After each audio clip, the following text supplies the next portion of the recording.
ರೇಣುಕಾಸ್ವಾಮಿ ಕೊಲೆ ಆರೋಪಿ Darshan and gang bale ರದ್ದಾಗಿದೆ. ಇದು ದರ್ಶನ್, ಪವಿತ್ರ ಸೇರಿದಂತೆ 7 ಆರೋಪಿಗಳ ಕುಟುಂಬಗಳಲ್ಲಿ ಸಹಜವಾಗಿ ಕಣ್ಣೀರಿಗೆ ಕಾರಣ ಆಗಿದ್ರೆ, ರೇಣುಕಾಸ್ವಾಮಿ ಕುಟುಂಬದಲ್ಲಿ ಮಾತ್ರ ನಿರಾಳ ಭಾವನೆಯನ್ನ ಮೂಡಿಸಿದೆ.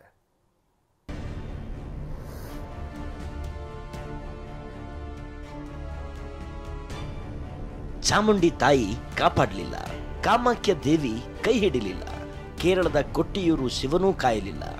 ಆಪತ್ತು ಬಂದಾಗ ಹರಕೆ ಹೊತ್ತು ದೇವಸ್ಥಾನ ತಿರುಗಿದ್ರೂ ಮಾಡಿದ ಪಾಪ ದರ್ಶನ್ ಬೆನ್ನು ಬಿಟ್ಟಿಲ್ಲ.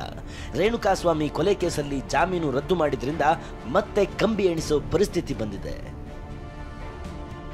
ರಾತ್ರಿ ನ್ಯಾಯದ ಬಗ್ಗೆ ಪೋಸ್ಟ್, ಬೆಳಗ್ಗೆ ಪವಿತ್ರ ಕಣ್ಣೀರು. ಪವಿತ್ರ ಗೌಡ ನಿನ್ನೆ ರಾತ್ರಿಯಷ್ಟೇ ತಮ್ಮ ಇನ್ಸ್ಟಾಗ್ರಾಂನಲ್ಲಿ ಪೋಸ್ಟ್ ಒಂದನ್ನು ಮಾಡಿದ್ರು. ಸತ್ಯ ಎಂದಿಗೂ ಬಲಶಾಲಿ, ನ್ಯಾಯ ಸಿಕ್ಕೇ ಸಿಗುತ್ತೆ, ಸತ್ಯ ಎಲ್ಲದಕ್ಕಿಂತ ಶಕ್ತಿಯುತವಾದದ್ದು ಅಂತ ಆ ಪೋಸ್ಟ್ನಲ್ಲಿತ್ತು. ಆದರೆ ಸುಪ್ರೀಂ ಕೋರ್ಟ್ ತೀರ್ಪು ನೀಡುತ್ತಿದ್ದಂತೆ ಪವಿತ್ರ ಗೌಡಗೆ ಬರಸಿಡಿಲೆ ಬಡಿದಂತಾಗಿದೆ. ಜಾಮೀನು ರದ್ದಾಗಿದೆ ಅನ್ನೋ ಸುದ್ದಿ ಕೇಳಿ ಪವಿತ್ರ ಗೌಡ ಕಣ್ಣೀರಿಟ್ಟಿದ್ದಾರೆ. ಚಿಂತೆಗೀಡಾದ ದರ್ಶನ್ ಪತ್ನಿ ವಿಜಯಲಕ್ಷ್ಮಿ, ತಾಯಿ ಮೀನಾ. ದರ್ಶನ್ ಬೇಲ್ಗಾಗಿ ಪತ್ನಿ ವಿಜಯಲಕ್ಷ್ಮಿ ಕೈ ಮುಗಿಯದ ದೇವರಿಲ್ಲ, ಮಾಡದ ಹೋರಾಟವಿಲ್ಲ, ಅಷ್ಟರ ಮಟ್ಟಿಗೆ ಓಡಾಡಿದವರು. ಆದ್ರೆ ಈಗ ಬೇಲ್ ರದ್ದಾಗಿರೋದ್ರಿಂದ ವಿಜಯಲಕ್ಷ್ಮಿ ಟೆನ್ಷನ್ಗೆ ಒಳಗಾಗಿದ್ದಾರೆ. ಮುಂದಿನ ಹೋರಾಟ ಹೇಗ್ ಮಾಡಬೇಕು ಅನ್ನೋ ಚಿಂತೆಯಲ್ಲಿದ್ದಾರೆ. ಇನ್ನು ದರ್ಶನ್ ತಾಯಿ ಮೀನಾ ಮತ್ತದೇ ಮೌನದ ದಾರಿ ಹಿಡಿದಿದ್ದಾರೆ.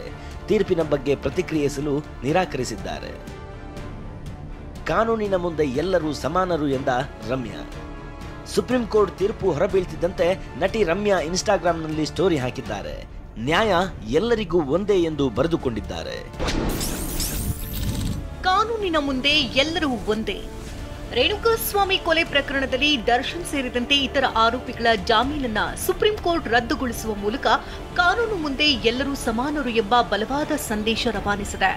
ನ್ಯಾಯಾಂಗ ವ್ಯವಸ್ಥೆ ಮೇಲೆ ನಂಬಿಕೆ ಇಡಿ ಮತ್ತು ಅದನ್ನು ಅನುಸರಿಸಿ. ಇದು ದೀರ್ಘ ಮತ್ತು ಕಠಿಣ, ಆದರೆ ಸುರಂಗದ ಕೊನೆಯಲ್ಲಿ ಬೆಳಕು ಇದೆ. ಕಾನೂನನ್ನ ನಿಮ್ಮ ಕೈಗೆ ತೆಗೆದುಕೊಳ್ಳಬೇಡಿ, ನ್ಯಾಯ ಸಿಗಲಿದೆ ಎಂದು ಇತರರಿಗೆ ನಾನು ಹೇಳಲು ಬಯಸುತ್ತೇನೆ. ಮತ್ತೊಂದು ಮಹತ್ವದ ವಿಚಾರ ಅಂದ್ರೆ, ನೀವು ಯಾವಾಗಲೂ ಎಚ್ಚರದಿಂದಿರಿ. ರೇಣುಕಾಸ್ವಾಮಿ ಕುಟುಂಬ ನಿರಾಳ, ಫಲಿಸಿತ ಪೂಜೆ. ಕೊಲೆ ಆರೋಪಿಗಳು ಈಗ ಕಣ್ಣೀರಿಡುತ್ತಿದ್ರೆ, ಕೊಲೆಯಾದ ರೇಣುಕಾಸ್ವಾಮಿ ಕುಟುಂಬ ನಿರಾಳರಾದಂತಿದೆ. ಸುಪ್ರೀಂ ಕೋರ್ಟ್ ತೀರ್ಪು ಹೊತ್ತಲ್ಲೇ ರೇಣುಕಾಸ್ವಾಮಿ ತಂದೆ ಕಾಶಿನಾಥಯ್ಯ ಪೂಜೆಗೆ ಕುಳಿತಿದ್ರು. ಈ ವೇಳೆ ಪತ್ನಿ ರತ್ನಪ್ರಭಾ ಪತಿಗೆ ಬೇಲ್ ರದ್ದು ವಿಚಾರ ಹೇಳಿದ್ರು. ವಿಷಯ ಗೊತ್ತಾಗ್ತಿದ್ದಂತೆ ಮನೆ ಬಾಗಿಲು ತುಳಸಿ ಕಟ್ಟೆಗೆ ಪೂಜೆ ಮಾಡಿ ಕಾಶಿನಾಥಯ್ಯ ನಮಸ್ಕಾರ ಹಾಕಿದ್ರು. ಮಾಧ್ಯಮಗಳ ಜೊತೆ ಮಾತನಾಡುವಾಗ ಸಂತಸದಿಂದ ಕಣ್ಣೀರಿಟ್ರು. ಈ ದಿನ ದರ್ಶನ್ ಅವರ ಬೇಲ್ ಅಪ್ಲಿಕೇಶನ್ನು ಸುಪ್ರೀಂ ಕೋರ್ಟ್ನಲ್ಲಿ ಅವ್ರದ್ದು ರದ್ದಾಗಿದೆ.